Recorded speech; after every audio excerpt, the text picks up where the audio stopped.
Recording in progress. Hello. Sorry, the air conditioning is on right now, so it might be a little loud. Welcome. I don't think I did an intro last time, so I apologize for that. I am very excited for this discussion because I loved this book so much. I have to stop looking at myself. I have to look at you. Unfortunately, as it goes with myself, I am not finished. Did I lose my bookmark? No. I am gonna put a different bookmark in here. Almost done. I'm almost done, and I'm getting to the chapters where people are saying that it's like the best parts of the book. But with confidence, I can say probably 80% in, I really loved this, and I'm sure it's going to be a favorite of the year. I thought this was brilliant, and I cannot wait to see what other people think of it. I've seen some mixed reviews. I've seen some people really like it. I've seen some people really not like it. So the reviews on Goodreads as well, over 1,000 reviews, and it's sitting at like a 4.2 something, which is pretty great. This is definitely, I'm not even holding it up. Sorry. This is definitely what the Morbidly Curious Book Club is all about. I think this is like a perfect book for this book club. So very excited to get into it. I will pause the recording for now, and I will join you back with all the members. Recorded for YouTube. I typically supposed to post these on YouTube, but last month I realized I'd completely forgotten. So last month's discussion is not up yet. I will upload that at the same time. I think because I had to film it, we met when I was like using my laptop. So I think the file is on my work laptop. So I'll have to find that. I don't know if I'm allowed to do that, but here we are. So this is being recorded for YouTube. This will be up. And then, of course, as always, my children, my kittens, my cats may be screaming at the door because they hear me talking. They are fine. They are just hungry. I think Christopher's watching the live. I'm sure Chris will feed them at some point. Let's see. I'm also, yes, live on TikTok. I am looking over at my phone. I'm not ignoring you, I promise. I'm just glancing over at my phone to check messages and answer questions over there as well. And as always, you guys don't have to speak. You can come and go as you please. If you want to leave the Zoom call and come back in, I will admit you back in. People come and join and leave and go all the time. No problems there. And let's see. There is a hand raising option for Zoom that makes things really easy. We don't have too many people tonight, but still, so we're not talking over each other. If you just click the reactions button, there's like a hand raise option and it'll put you in a queue, and then I can pick who raised their hand first. So again, I say this every week, speak your truth, but let's stay on topic. I know there's not too many people in here. We probably won't have to worry about it, but I know sometimes we can go off on tangents about stuff. I love to hear more, but let's make sure that everybody gets a chance to speak. Afterwards, we have a palate cleanser. Because we discuss kind of heavy topic books, I love to spend the first hour discussion and the second hour just kind of talking about what you're watching, what you're reading. I know September 26th, coming up on Tuesday, is like one of the biggest days for book releases. So I don't know if you guys have anything pre-ordered or planned coming out. I do, and I'm very excited about it. So I'd love to hear more. Of course, you can find us on Instagram and Discord, and Discord's going to be big for next month, at least. In October, we are reading Killers of the Flower Moon by David Grann. If I could pick it up. And I'm very excited to read this. I have not read it yet. I've heard nothing but amazing things, but the reason we're also reading this in October is because the movie is coming out October 20 something. I want to say 21st, but I might just be saying that because that's my sister's birthday. Around that time, and we do have local meetups on our Discord page, and I would love to have like a group of people watch the movie together. I don't know, I think that'd be cute. I want to try and get some people here in North Carolina. 20th, thank you. I want to try and get some people here in North Carolina all to go see the movie. This past weekend, I was in Winston-Salem, North Carolina at the Bookmarks festival, when Bookmarks is a store in Winston, and this was, I think, their 18th year, and I got to meet some morbidly curious people in the wild, and it was so cool. They were wearing shirts, and it was great. I loved it. Very excited to see those guys, and that was a really cool event. Last year was fun too. I bought way too much stuff, and that's how it goes, no big deal. Anyway, thank you guys again for being here. I am so eager to hear your thoughts. We are discussing our September pick, What the Dead Know, Learning About Life as a New York City Death Investigator by our lesbian queen, Barbara Butcher. I, as always, failed to finish the damn book. But I was so close. And I was getting to the chapters that you guys on the Discord were talking about being like the best chapters. But I can say with confidence, probably 80, 75, 80% in, this is going to be 5 stars. I loved this book, and I'm curious to hear what you guys have to say. If you hated it, rip it to shreds. Tell me how you feel. Don't be afraid to be honest. And again, let's be kind to each other. Some people might have differing opinions. We've never had an issue with that, but I have to say that anyway. Very excited to hear what you have to say. So, did anybody absolutely love it like I did so far, at least, and would love to and would love to talk about it? Becky. I raised my hand to be official. Yes, loved it. 5 stars. The a lot of the later chapters I think are better, or maybe I don't know. I just loved her voice. Mm-hmm. I loved how vulnerable she was. I loved what a badass she is. Yeah. And like, I don't know. I cried through like the whole chapter about September 11th. Um, and because I was, well, I wasn't quite a grown up, but yeah. So, and I was comparing this to We Carry Their Bones, which I know are completely different like subjects, and We Carry Their Bones isn't like a memoir, so to speak, but like that's what I like. This is like what I wanted We Carry Their Bones to be, in terms of just like more. We Carry Their Bones is so incredibly important, but it just wasn't. This is going to sound weird. I don't know how else it just wasn't personal enough for me. It was too, like, I don't know, like it got, that book kind of for me, I think, got too bogged down in like the bureaucracy of like the dig and blah blah blah. But like the way Barbara Butcher talks about her job was just so compelling and so jarring, but in a I just thought it was so incredible. And it's so difficult to read, right? I mean, about suicides, about awful things, but she writes about it with such candor and such respect. And that way, it reminded me of All the Living and the Dead, where like talking about something so hard, but making it so beautiful, like in the way that it's presented. So I really loved this book. I mean, I also, I don't know, maybe I'm a New Yorker in another life. Like I just, it's so funny. I grew up in the Midwest, so I have like the Midwest direct kind of thing sometimes. I had this person one time ask me if I was from New York to try to like offend me. Like, no, but I think you're trying to tell me that I'm rude, but okay, like I'm not offended. But anyway, I'm not saying that she's rude, but she's just very like direct. No nonsense, you know? And I don't know, I just have like the utmost respect for her and like everything that she went through. And she talks so wonderfully about like the toll the job takes. And how like all like herself and the other people in her department like would deal with it. She could only really talk about her own personal experience in depth, but like, I mean, even her boss, like, I don't know, I really enjoyed it.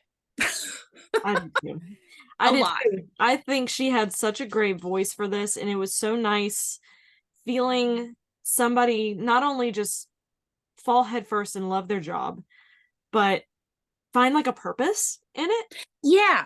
Find a place, because she would have gone through a lot. And there was maybe a paragraph here and there, 3 or 4 at least from what I read, where she like just briefly described her childhood And of course there were some really traumatic scenes, but it wasn't like heavy on like on the past. It was more so, it started at the alcoholism, went to the AA meetings, and then it just Yeah. was like good, I don't want to say cadence, but like good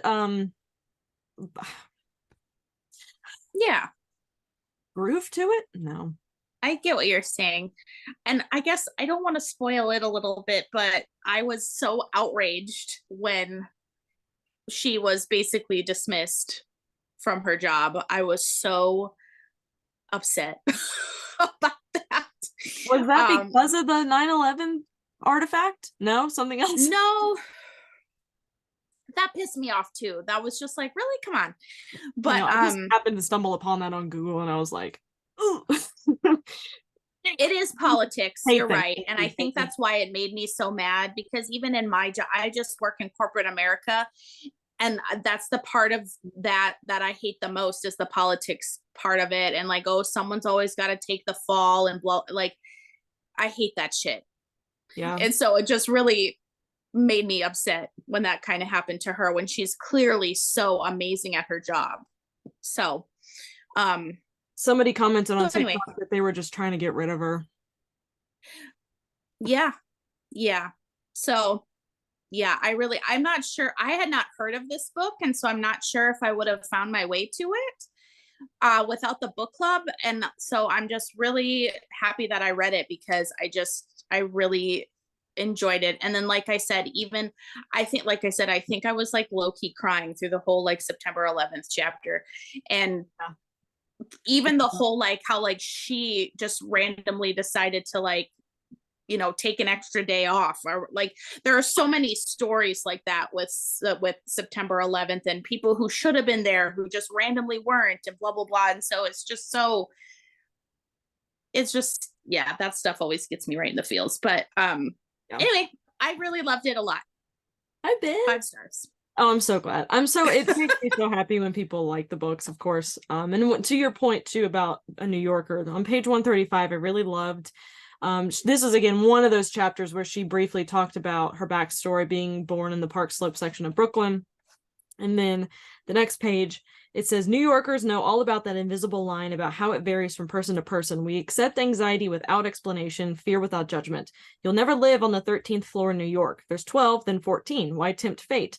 No one will take the first newspaper off the top pile. It has to be the one underneath. I didn't know that. That's so funny. I didn't either. How it is. We're not surprised to be jostled on a subway platform by the guy who has to get in the third car from the end, no matter how empty and clean that car that stops in front of him. Whatever helps you get through the day, fine by us. Live in New York and you'll live among these people. We are all one of us. Yeah, I love this. This was great. And then that next chapter, that was the chapter that got me, was the in case of emergency chapter, where they're talking about people. She mentions loneliness quite often throughout this book, because there's a lot of people that she just finds by themselves. And then the lady that she found that she thought was like a drug cartel drug lord, and she just like was hoarding ketchup. I thought that was kind of funny.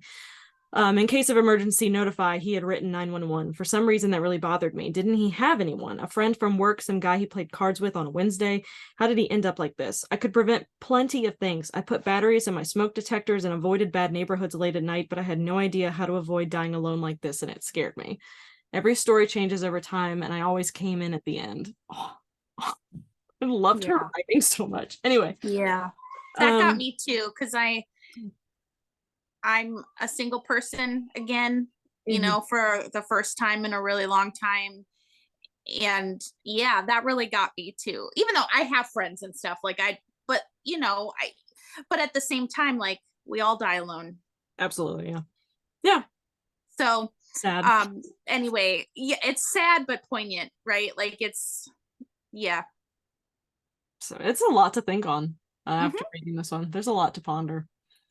Also, the like how she, sorry, and then I'll shut up. But that she when she talked about suicides, and how there were like angry suicides and then like sad like, that really got to me too, where like the people where it was just like a fuck you, right? Like, even their like coworker, I guess, who like knew that they had that party, and so she tried to complete suicide like right outside their build, where it's like, I think we all can relate to feeling like you want to, sometimes when people hurt you or they don't notice and you think they should have noticed that you're hurting, like you want to get back at them, but like it just like, yeah, I mean, just suicide stuff is so complicated and everything in anyways. Oh, yeah, sorry. The guy who like his mom, who was super close to his mom, and then just and like then jumped out the window. and then he like hated her guts, apparently. Like, Am I where did getting that that come right? from? Yeah, he like left her a really angry note, and she was like, "We just had oysters. Like, we just went I to." my jaw was on the floor. I Yeah, was so anyways, yeah, this is a book that I might read again, honestly, because it's easy to pick up and put down because the chapters are like little vignettes. You don't yeah, necessarily have to just like read all the way through. But anyway, if she wrote more, I would read it. sure. Yeah, those were interesting paired chapters. It was homicide and then suicide, Mm-hmm. right next to each other. And there was a part in the suicide chapter where a lady was like showing this guy penthouse apartments, and he like didn't like the first floor, didn't like the second, and then third floor was like, "This will do," and just ran. And I was like, ah, like fuck. And I appreciated the humor kind of sprinkled without, where, at the end of the day, right, you're with people who, and she had a great quote, similar to this, where you're just with people who have seen the worst things ever. Sometimes you have to joke. Sometimes you have to lighten the mood a little bit. And they would try and like one up each other on like the worst things that they had seen that day.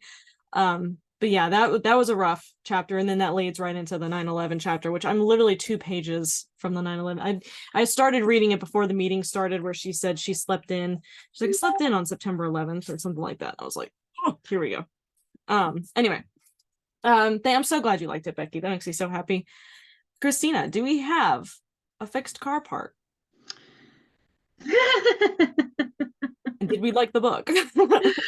I really liked the book. No, I got called in for my car appointment, went in, got all of the extra stuff that they're doing to make up for the broken car part, Oh no. only to find out that the part that said it was delivered and that's why they scheduled the appointment is actually nowhere to be found. So now they have to order a new one. God, good, good, good, good, good, good, good. Awesome. This is great. This car So is glad I asked. oh.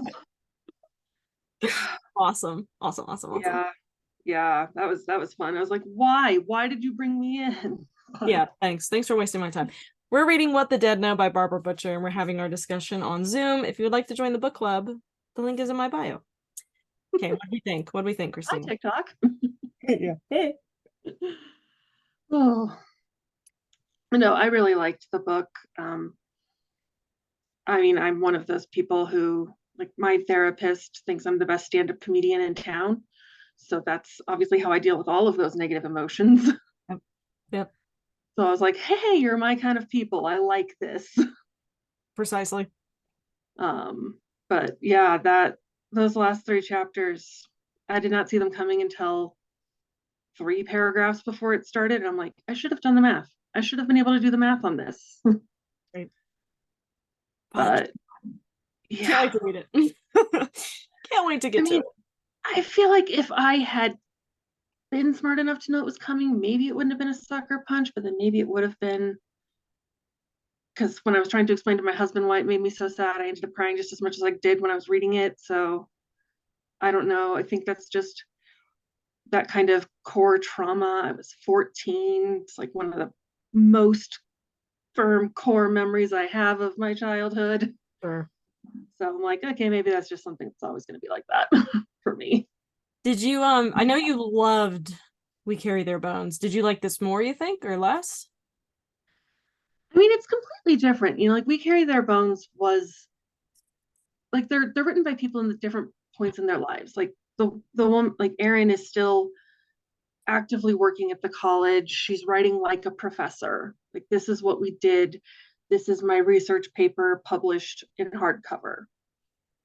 And, Barbara's more looking back and saying, how did I get here? And like, how did I get from here to here? And like, what was that journey for me? And so they're just coming at it from different perspectives.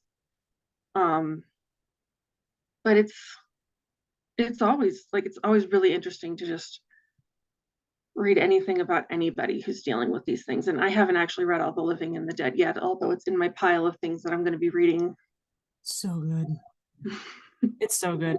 It's also kind of chunky, I guess is the best way to describe it, because it's just going from profession to profession. Yeah. But I really loved learning about all that. That was super fascinating. And I'm curious to see too. Last year, at the end of last year, we did like a best of 2022, and Caitlin Doughty's book won, and All the Living and the Dead is very similar to, I think, a Caitlin Doughty book. So I'm gonna see if that wins again. Let me turn my phone on Do Not Disturb. I was texting my friend Peter about Taylor Swift being at the Chiefs game to watch Travis Kelce. Because he's a huge Taylor Swift fan. And I texted him, here we go with the humor again, avoiding the topic. I said, Travis Kelce touchdown. Taylor was banging on the windows for him. Hilarious. He's getting laid tonight for sure. Mm-hmm. Oh, I was texting my fantasy group because people at work pulled me into a fantasy football group. Yeah. And they all like football and I like math. So perfect. The kinds of things that I contribute to the fantasy, like trash talk, is things like Taylor's totally dating Travis. Yeah, it was funny. We have a kitten. We have this adorable black kitten under our porch that we're trying to lure into the house, of course. And I was tending to the kitten, and Chris was in here in our office and came out, and he's like, babe, Travis Kelce's about to do so good because Taylor Swift is there to watch. I was like, oh, amazing. Great. That's so funny. Anyway, I'm so glad you enjoyed it. And we're 2 for 2. Any other thoughts before we move on to Alex? Not really. Just, more universal good. No, good timing seems like a bad statement, but the suicide chapter, I want to say I read the night before I went to work, and my boss was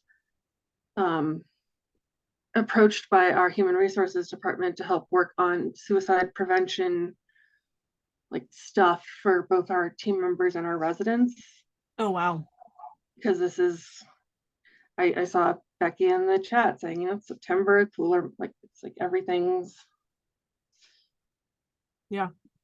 And, we're heading right into peak seasonal depression. And so yeah, it's like, oh, hey, I just read all about all of this kind of thing. And now we're talking about it at work too. And great timing.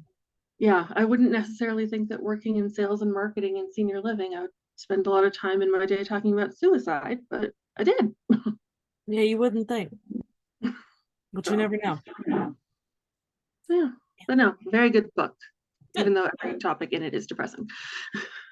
Yeah, welcome to the Morbidly Curious Book Club. Yeah, it's definitely one of those book clubs where it's rough to say, I really like this book.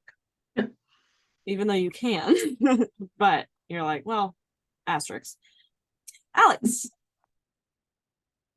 Hello, everyone. What's up, girl? So I also really love the book. My light is running out on me. I really love the book. It did remind me, kind of like backing off of what Becky said, it did remind me of All the Living and the Dead. And how she, because her whole purpose writing that book was to ask these people and interview these people in their certain careers, like how they handle seeing so much death, whether it was, the lady that photographed babies that had passed, or the executioner, or like all these different people, like how do you deal with it? And she kind of you could see how you guys said, her tone, her writing, she uses humor to deal with it. Mm-hmm. And I totally understand that, this is where people, this is her job, her life. So to kind of have separate from home life and career, you have to do what works for you. So I understood the humor. I didn't think she was being disrespectful or anything like that. I understood it. So yeah, I thought it was really beautifully written. I enjoyed the little jokes she made here and there. And then the 9/11 stuff definitely hit hard too. Like Becky said, it's September, my birthday was the 10th. So I remember the 11th, it was my 9th birthday. And I just remember begging to stay home from school the next day. And I remember my mom rushing through the hallways, grabbing me, I mean, I live in Florida, but still, like, nobody knew what was going on. Like, Yeah. you know, like, we're getting the hell out of here, like, whatever. So, like, that day I remember, and my family is from New York. So I do remember, like, certain family members, like, not knowing, they hadn't heard from a brother, a cousin, like, all, like, a lot of my family still lives there. So I do remember that. That definitely hit hard. Um, and then I did write down a quote that this was on page, I think page 60. And it says, outside of slasher movies, cutthroats are rare. It's an extravagant and dramatic act, highly intimate. And that kind of gave me goosebumps. Like, I've heard that before, that like when someone's like strangled, like it's an intimate act, it's out of passion.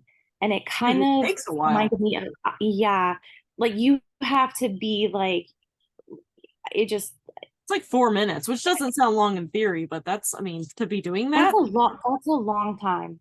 So it kind of reminded me, I don't know if anybody kept up with the Gabby Petito story. Yeah.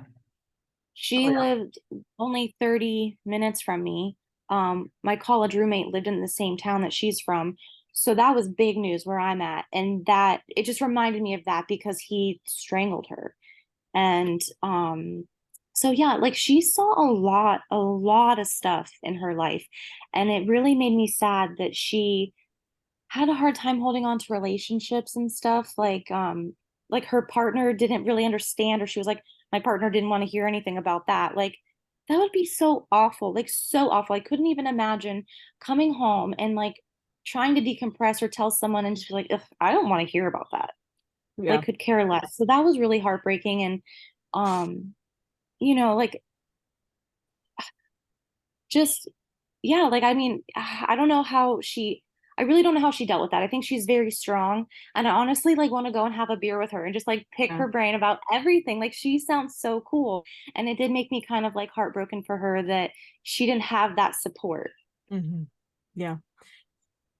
Yeah, and I agree too with what Hannah is saying too. It's like, you know, the compassion that she had for the strangers too. What did she do? Buy 50 blankets for homeless people and then found somebody in a blanket later? And she was like, oh my God, my blanket. And they were like, what? And she's like, nothing. You know? And there was a part too where they were talking about why they liked working with women more as detectives, because they just they're better at it, like, you know, type of thing. So it's yeah, it was really good. I can't wait to finish it.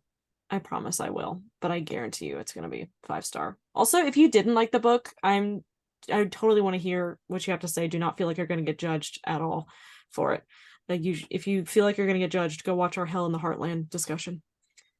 It's quite funny. That was the most 50-50 discussion we've ever had. Angela. I am not here to say I didn't like it. I'm here to say that I liked it.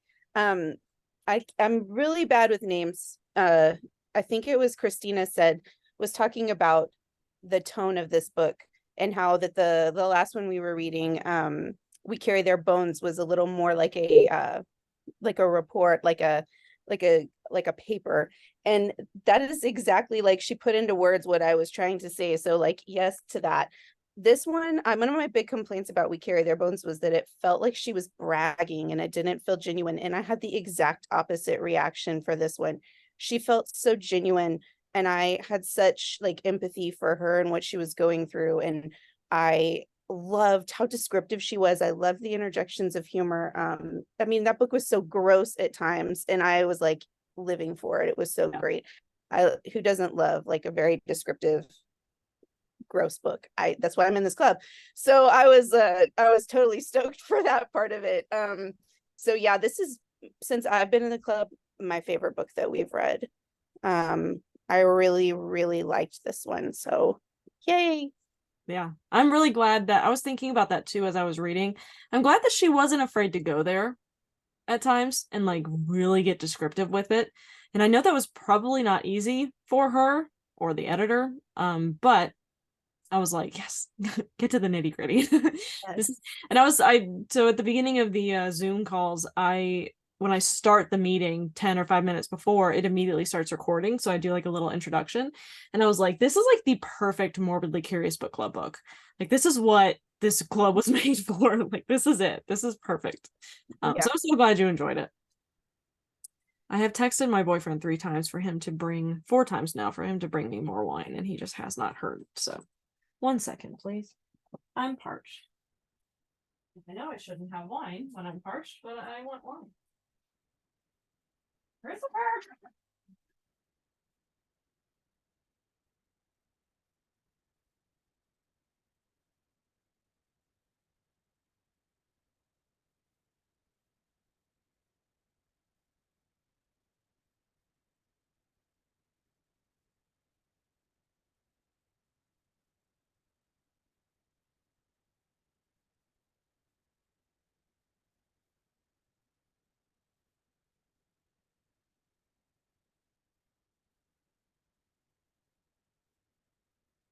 Okay, he's in the shower. He gets a pass.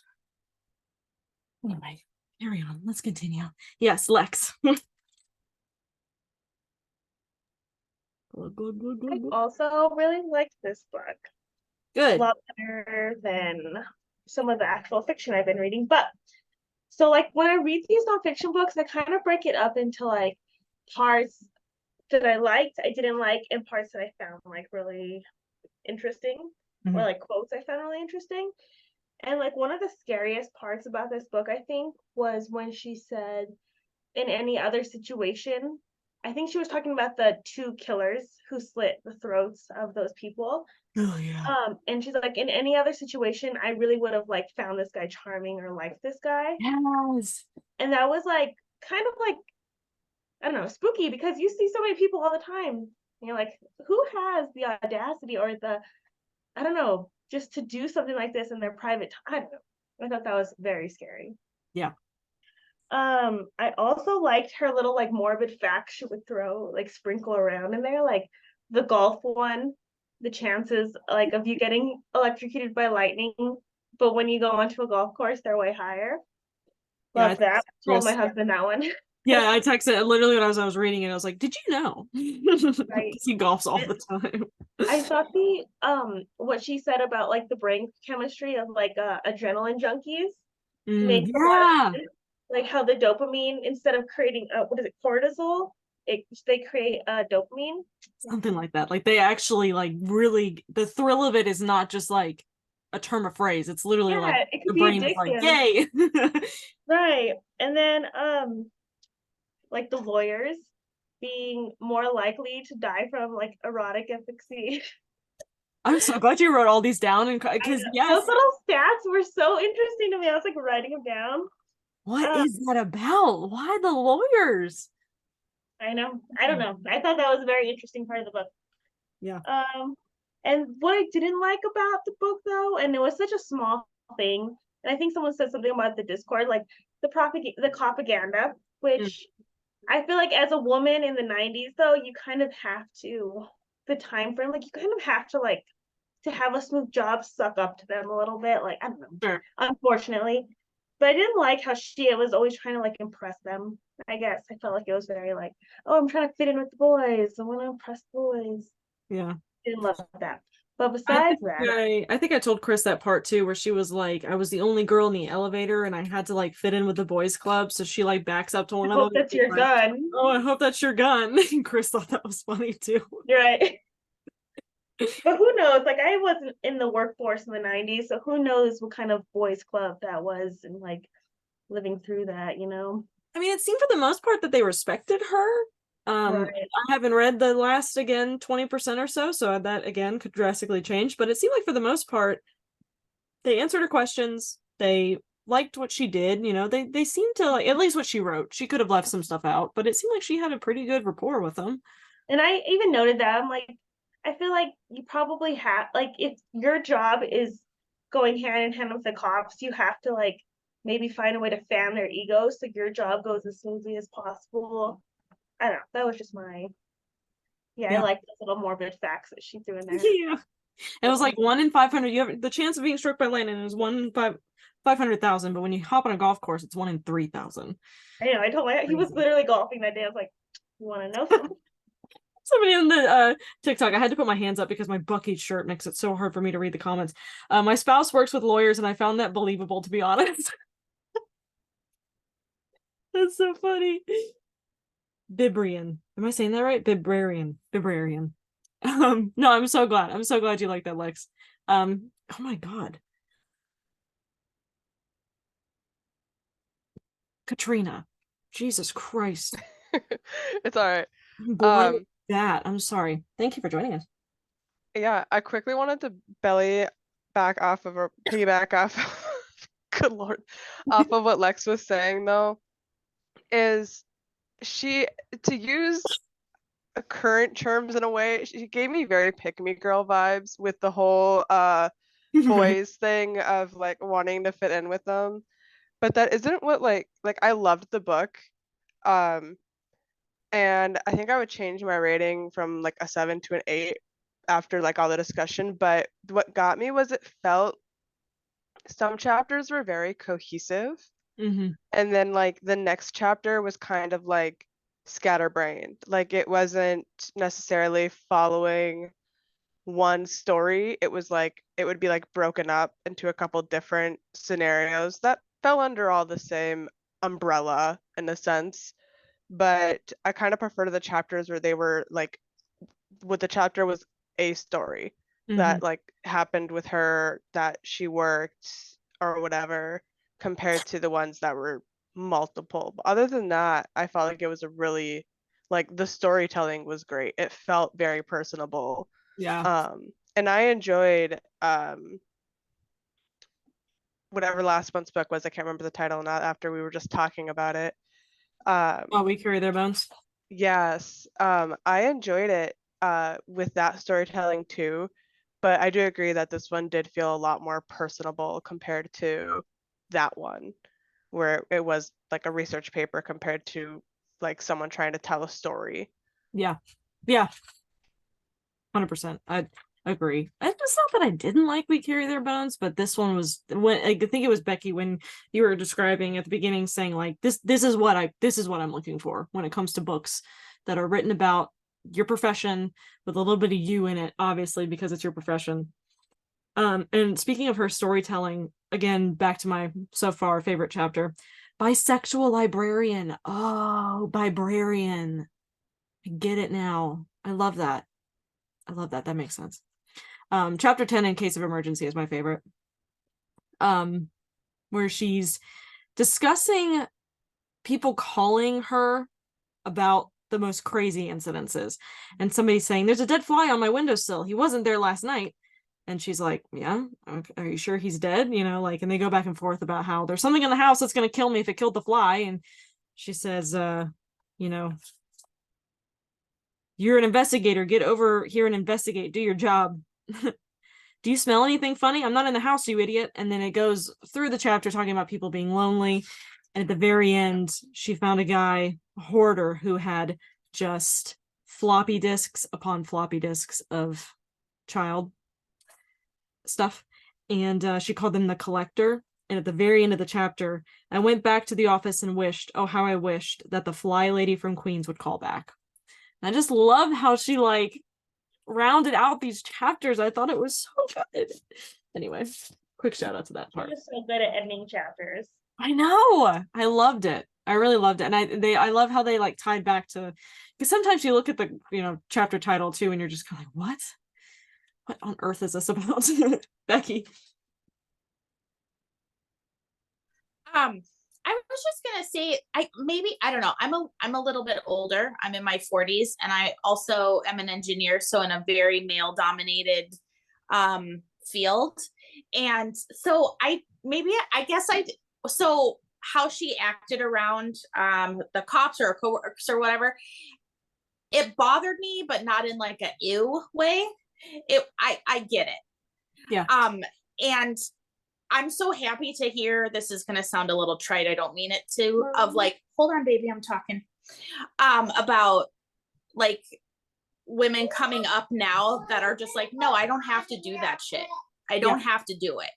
And I like that, but it's also like, I also get hurt. Like, it was just complete. And I mean, this was the 90s. So even before me being in a career, completely different time. And she would not probably had her career if she didn't act that way at times. Yeah. Even though that sucks. Right. But like, so I also, part of me wondered, it didn't sound like she like hid who she was from like a sexuality standpoint. Yeah. So I also wonder if there was something with that too, of like, yeah, no, I get, there was no like sexual tension type stuff going on. Oh, I'm sorry, I didn't even think about that, but I'm sure you're right. Yeah. And then the other, yes, I was gonna bring up the fly lady, because I think she goes on to talk about the guy who's like, yeah, you gotta like put aluminum foil up in your windows, and you know, like all this. What the hell was that like, about? Just the like scope of humanity, right? From the most depraved individual you can probably imagine to just someone who's kooky. Yeah. Right. And it shows you that we are wired for connection, because when we're not around people, we go crazy. Yes. Oh, don't do that. I don't want you to get hurt. Yeah, but I want to tell you. Sorry, 1 second. Make it quick.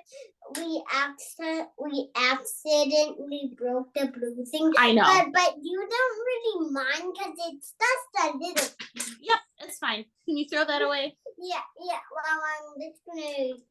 Yeah, I'm gonna throw it away because it's really sharp right here. Okay, throw it away, please. Yeah, it's really sharp. Okay. They accidentally broke like the top of like a Rubbermaid toad or something. Oh. No big deal. Take that out of your mouth though. Yeah. Only thing in our mouth is food. And then the last thing I wanted to say was about shoot, I lost my train of thought a little bit. The tinfoil in the houses you're talking about in humanity. Yeah, and just like you go a little cuckoo when you're alone all the time. Right. And you have to not be a shut-in. You have to go out there. You have to interact. You have to connect with people, or your brain kind of starts to cook a little bit. My godmother was like this. She was, by the end of her life, was very cuckoo crazy from just being alone all the time. Only your own voices talking to you. And kind of turned into like a recluse. Right. Yeah. So maybe I'll remember the other point I wanted to. Oh, sorry. It was about the like killer guy who was charming. I think that's really scary too, because we all like to think that we know people, or that we can pick out people, that we're good judges of character. And I think people like that really kind of remind you that we don't always know, right? Our gut doesn't always pick up on everything. Yeah.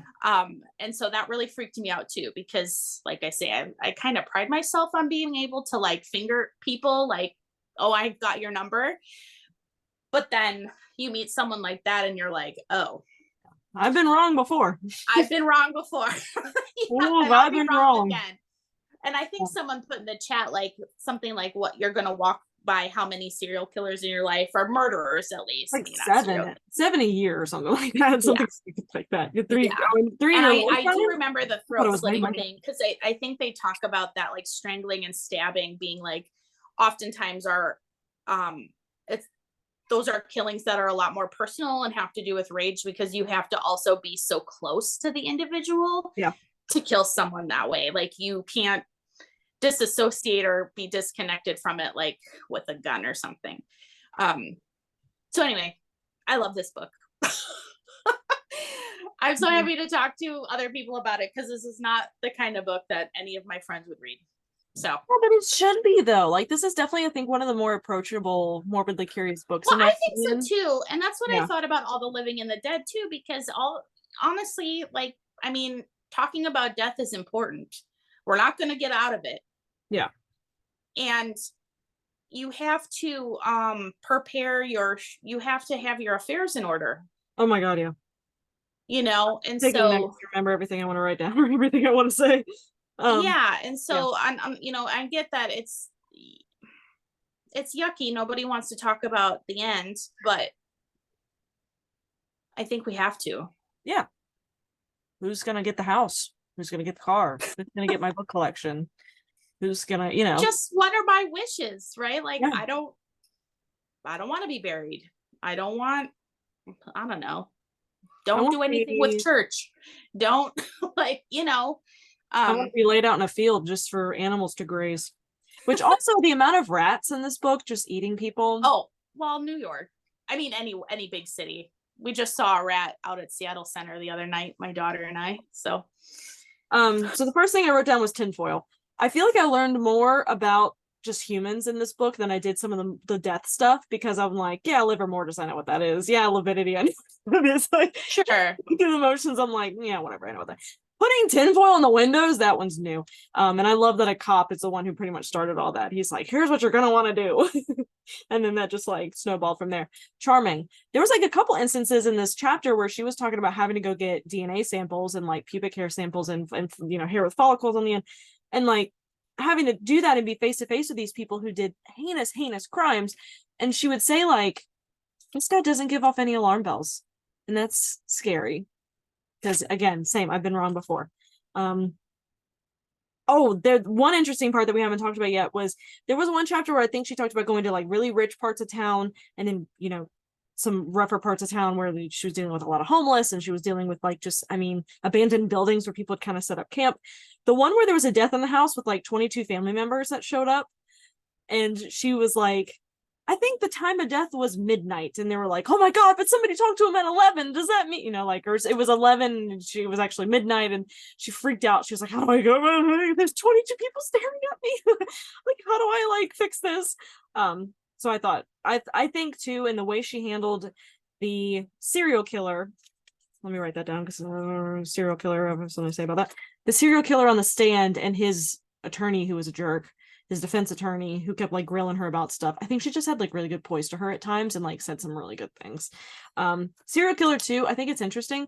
Serial killer, you only need to kill like 3 people, and it doesn't need to be mass, so it can just be over time. And I think people are serial killers more than they realize. There's more serial killers out there than people realize. Because I think when you think serial killer, you immediately go to like Ted Bundy, who has like an unknown number of victims. But it could be 3 or 300. We never know. But it could just be 3 people. Fun fact. Amber, you are surrounded by squishmallows. I love it. There's a million of them around you. Oh yes, this is the like well, I have to organize them more, but this is like my Halloween section of mallows, my pride and joy. I love it. This book, like, I love this book.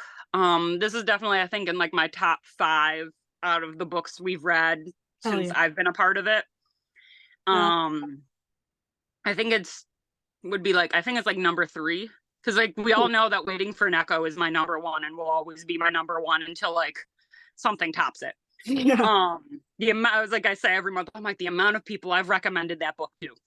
And then Hell in the Heartland, and then this one, I think. And it's like, I just like her voice because of that very sarcastic, very like almost cynical, but not completely cynical, like type of like looking at things and sense of humor that she would have, like looking at stuff, like the comments she would make were like, it's like, she's saying it with a humorous bent, but like if it wasn't said with a humorous bent, like out of context, you'd be like, ah.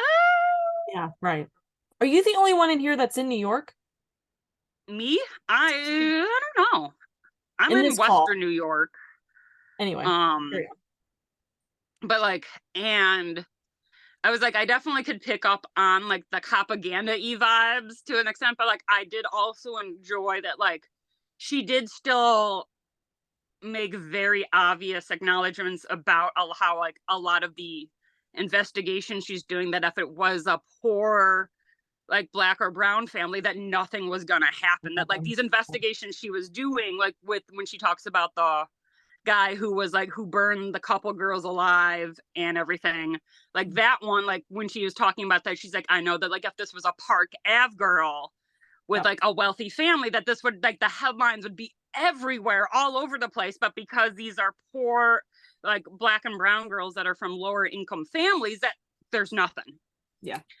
And like and she just, there was a couple other times I know she like remembered she made that same like kind of hammered home that same point that like she knew that like if it was a white family or a wealthy, like, you know, white woman or guy or family, that they were going to figure out who it was almost instantly because of the headlines. Whereas like a lot of the, but like, and she talks about how like, you know, she knew that like a lot of her victims were like either minorities or the downtrodden that are not going to be as like their stories aren't going to be publicized because society is like just kind of like that's just society is like decide like we don't care about those people. Yeah.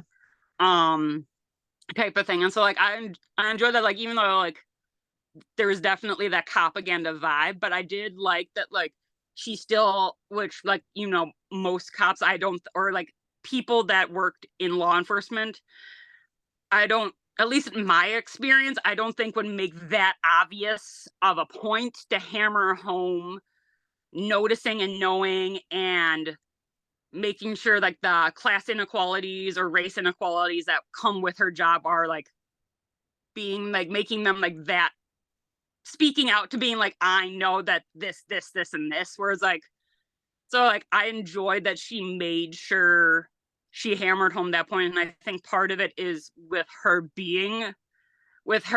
having her sexuality. Like I think that's part of why she identified kind of with that so much, just because of, especially in the early 90s, when that was kind of like, or a lot of like if I remember correctly, I think it was like a lot of queer people were the subject of either like hate crimes, murder, etc. And then they're saying like I just like same thing as like everybody else has been saying, just like the way like how descriptive she was, like that's also something I loved in this book, because like I'm the same way as like I love watching like the true crime shows or like, you know, some of the stuff, and sometimes you're just like, but how do they do that? Yeah. Or like, you know, you want like, you kind of like want a little bit more knowing, like, okay, like yes, y'all went and took photos at the crime scene, but like what did you have to do? Yeah. But like and the so on her in the butt was new to me. That was new. Didn't know that. Makes sense. Didn't know that at all. Right. And just so I like, in this like the way that like the way she kind of presented it was like that there's like, you know, we like it didn't matter if you were a rich person or somebody that was lower income or downtrodden, like she's like was kind of like, y'all are dead. Y'all are gonna end up the same exact way. I'm gonna have to strip you down and take photos and like describe y'all in my report. It doesn't matter if you're this, like I think it was like when I think she kind of described it when she was talking about she went to like that one woman's apartment where she had like the whole floor and was like she was meeting the son, and they said that like she just died there and she was working, she had like the nonprofit or whatever. And then she like compared it to her and Mr. Wells, and I think it was like the love Mr. one of the times they had one of the med students accompanying her to like, it was like the equivalent of like the Skid Row tenement, like the Bowery hotel, where it's like, you know, like the pay by the hour, pay by the day type of place, and like having to deal with and having to go take care of that body and talking to the other residents about like, you know, how they found it, like if they knew anything about it, and like the two, like, you know, the two complete opposite ends of the scale, but she's still like,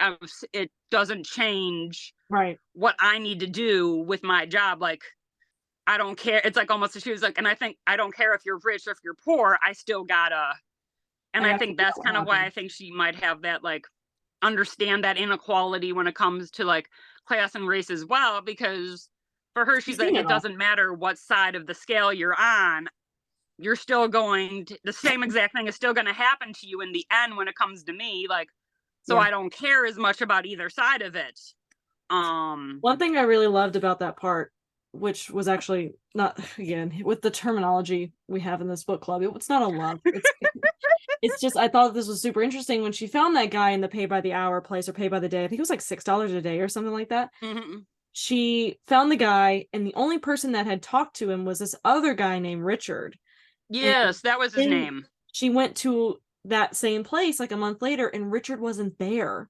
Mm-hmm. He was even like, and like I liked like the comparison she made about that, because like, you know, she asked about him, and like I guess it was like somebody said like, oh, you like, you know, she's like, a lot of people might assume that something happened to him, or he died or something, or he overdosed, and she's like, but knowing, having talked to him and knowing that he was also an alcoholic, she's like, I would like to think that maybe him finding that body was like the first step to him going to a meeting and getting sober. She's like, because I've been in such a similar place. Yeah.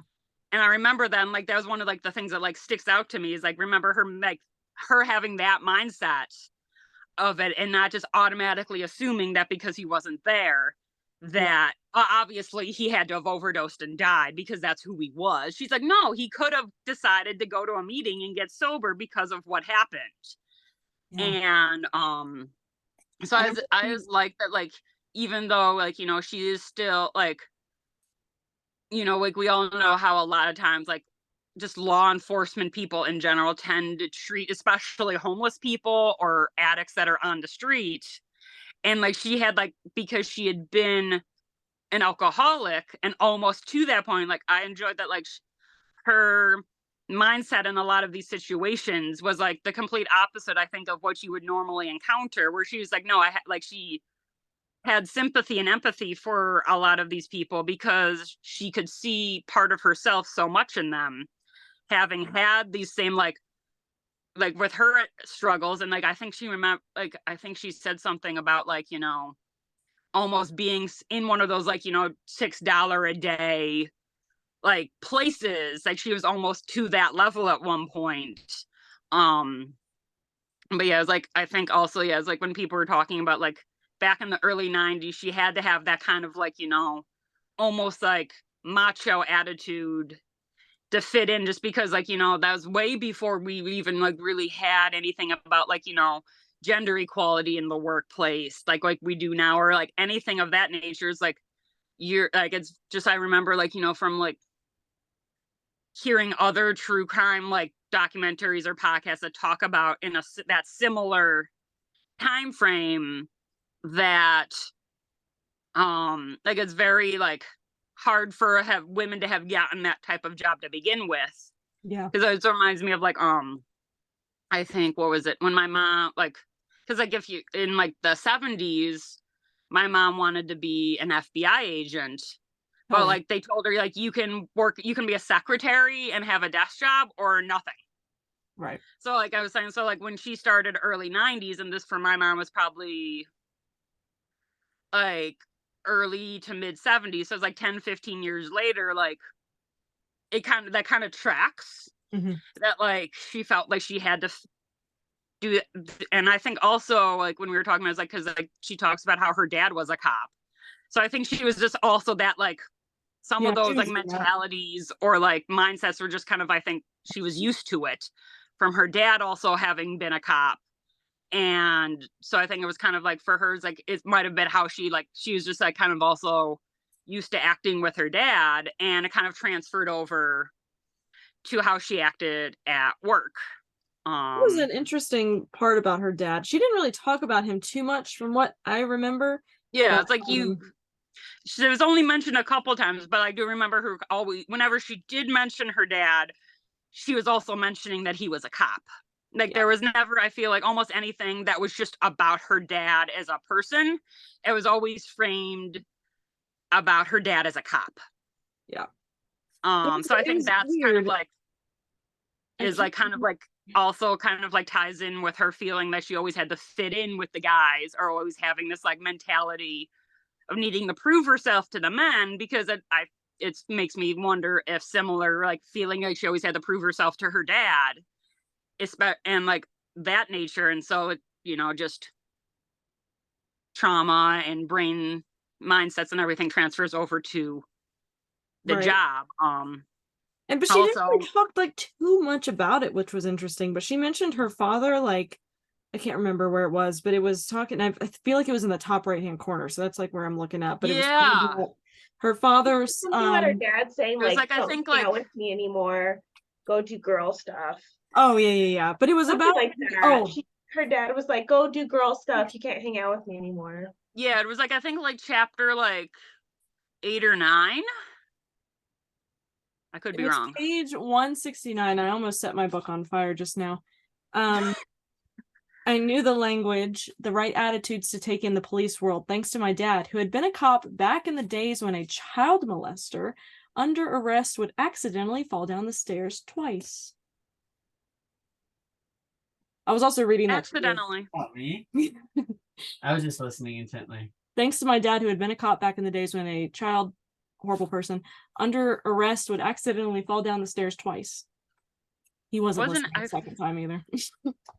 I feel like there was like, I think it was this. He shut one of like I was listening earlier, and I think like she mentioned something about too, like how when her dad was a cop, like when she was a kid, like something just could be completely not the book, but like I remember like hearing it, so I think it was like when I was listening to it on the audiobook earlier, like talks about like how a slide of the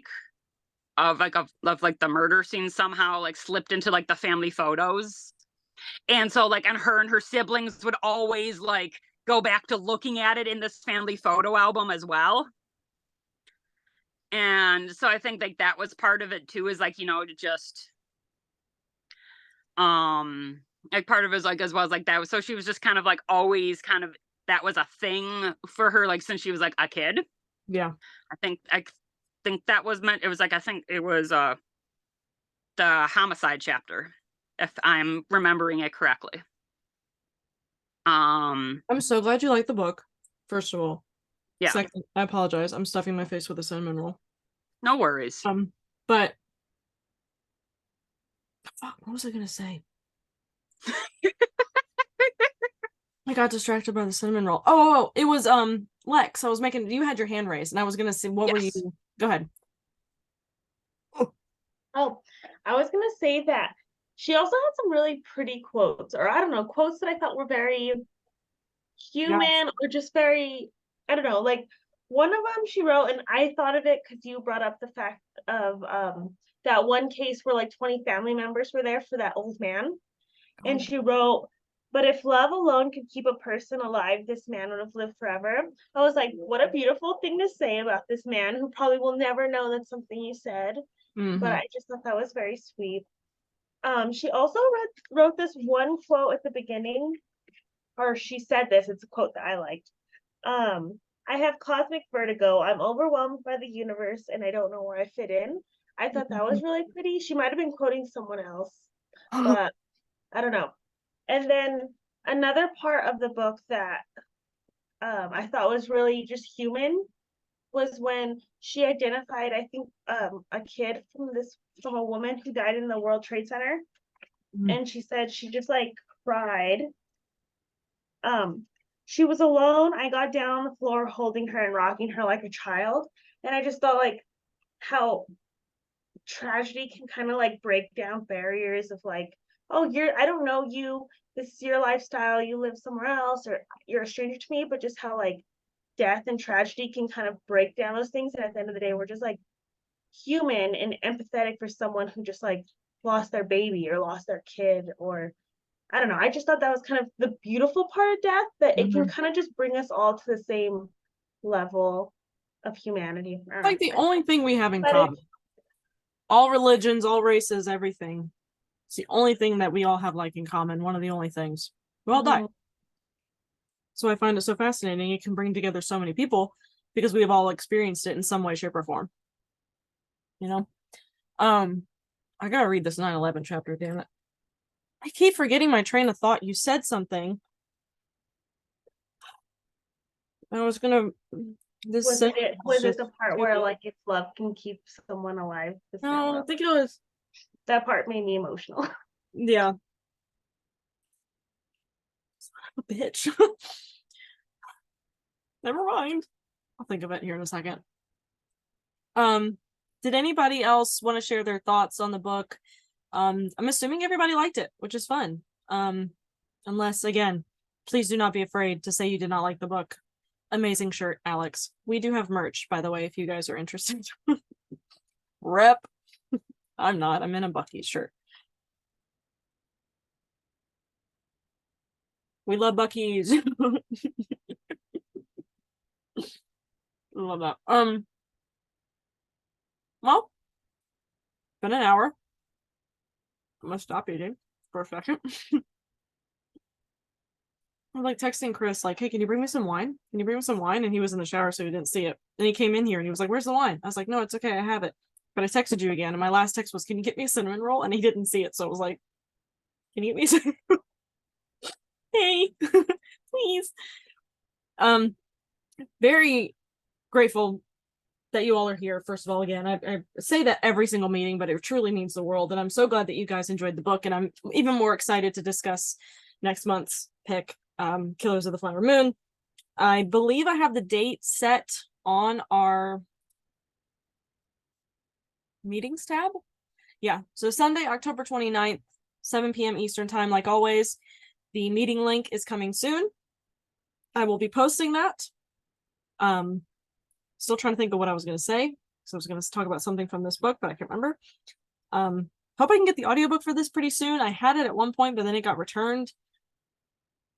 Oh, I should be able to find it again. Oh, this is kind of silly, but one thing that I wish What the Dead Know had was pictures. There's no pictures in the book. Not that I was expecting like dead people, but I was expecting like pictures of her like on the job or something, you know. There's no like glossy pictures in the middle. Also, we do have the rest, I'm sure you guys all know, but the rest of the year we do have planned. If you would like to see that picture, it is on our Instagram and our Discord. The 2 books for November and December are not out yet. I think the November book, actually, I think it comes out September 26th. Again, that's the day that like so many books come out. Let me look. Googled. Oh no, it's out. Sorry, what were you saying, Katrina? Shoot, sorry. I was saying Google tells me that it came out on the 19th. It's out already. So it's already out. Let me do something really quick. Let me make sure I don't share the wrong screen. God only knows. So, obviously, October's Killers of the Flower Moon. November is a book I'm really excited about, The Black Angels. It's already got pretty good reviews and ratings on Goodreads and Amazon. And that also has a meeting date. Let me go back to where I was supposed to be. Take your time, Google.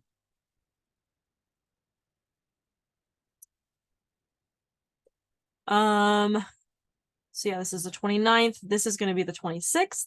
And as always, our December picks are discussed at the beginning of January because I am out of town from the like 25th to the 1st. So those are always in early January. The dates are kind of funky. It might be midway into the month. We shall see.